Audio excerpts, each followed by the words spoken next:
როგორ გონიათ, ვალენტინობაზე ნაჩუქარი ბრილიანტის ბეჭედის შესაძლებელია, რომ შემოტანილი იყოს რუსეთიდან, რომელიც კონფლიქტის გამჩაღებელი ქვეყანაა, ლეგალური გზებით ამის დადგენა ფაქტობრივად შეუძლებელია. თუმცა ახლა პოლონეთში ევროპული პროექტის ფარგლებში მიაგნეს ისეთ უახლეს ნანოტექნოლოგიას, რომელიც ადგენს ბრილიანტის წარმოშობას. ახლა ხალხი მეკითხება, 100%-ით დარწმუნებული ხართ, რომ ეს ქვა რუსეთიდან არ არის? დიახ, 100%-ით გარწმუნებთ, რომ არ არის რუსული, რადგან აქ, ევროპაში წესებს ვიცავთ.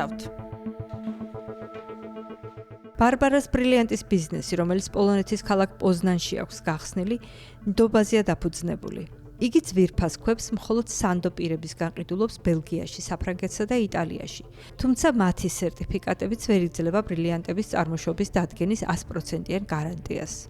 სწორედ ამის შეცვლას აპირებს ლაბორატორია ნანორესის მიერ შემუშავებული ახალი ტექნოლოგია.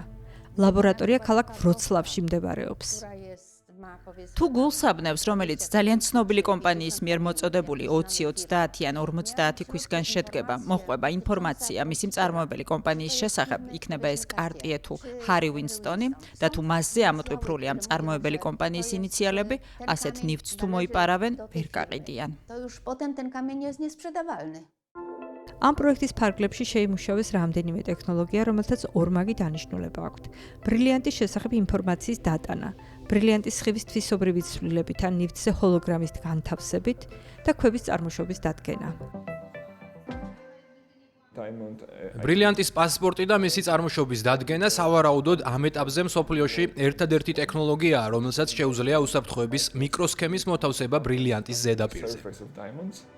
ამ პროექტმა, რომელიც ნანორეს 2.200.000 ევროზე მეტი დაუჯდა, 1.750.000 ევროკავშირის რეგიონული განვითარების პოლიტიკის ფონდიდან მიიღო. იგი შეამოწმეს 500 მიკრომეტრის მქონე ზედაპირებზე. მიკრომეტრი მეტრის 1/1,000,000 ნაწილია. მაინც რისთვის გვჭირდება ეს ტექნოლოგია? როგორია არსებული მდგომარეობა და რა არის ინოვაციური ამ პროექტში? ამჟამად ბრილიანტებს მხოლოდ მაშინ ადებენ სინჯს, როდესაც მისი დაწახნაგება დასრულებულია. ეს სინჯი ქვის სარტყელზე კეთდება, მაგრამ სულ თავიდან ქვას არავითარ ნიშანს არ ადებენ. ეს კი ძალიან მნიშვნელოვანია. მიკვლევადობის ჯაჭვი რომ არ გაწყდეს. თუ ბრილიანტს დაწახნაგებამდეც დანიშნავდა არა მხოლოდ დაწახნაგების შემდეგ, მაშინ მისი მიკვლევადობის პროცესი უფრო სრულყოფილი იქნება.